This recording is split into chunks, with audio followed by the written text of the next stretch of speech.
ইদানিং বেকার সময় কাটানোর জন্য টিকটক দেখা পড়তেছে অনেক।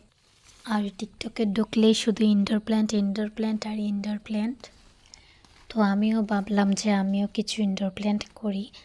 আর ইনডোর প্ল্যান্টের জন্য আমার বাড়ির আঙ্গিনায় 2-3 জাতের গাছ রয়েছে।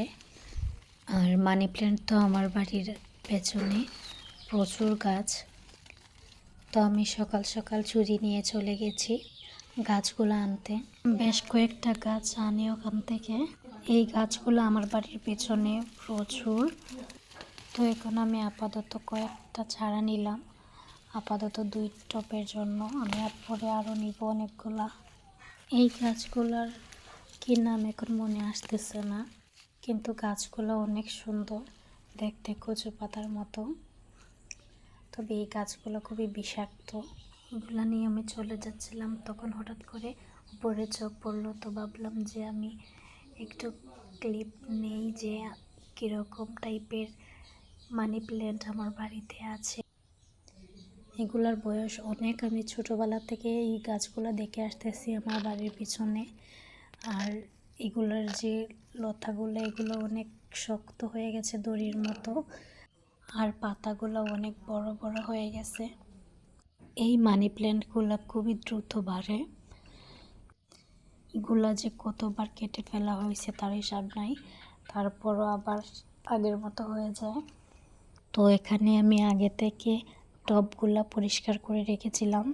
তারপর কিছু সামান্য পাথর দিয়ে দিয়েছিলাম 2টা টবেই। তারপর এখানে আমি লাল বালু দিয়ে দিয়েছিলাম। যে বালুগুলা দিয়ে বাড়ি বানানোর কাজ করা হয় সেই বালুগুলাই দিয়েছিলাম আমি। তারপর এখানে আমি অনেকগুলো মাটি জোড়ো করে রেখে দিয়েছিলাম, সেই মাটিগুলো দিয়ে দিয়েছিলাম।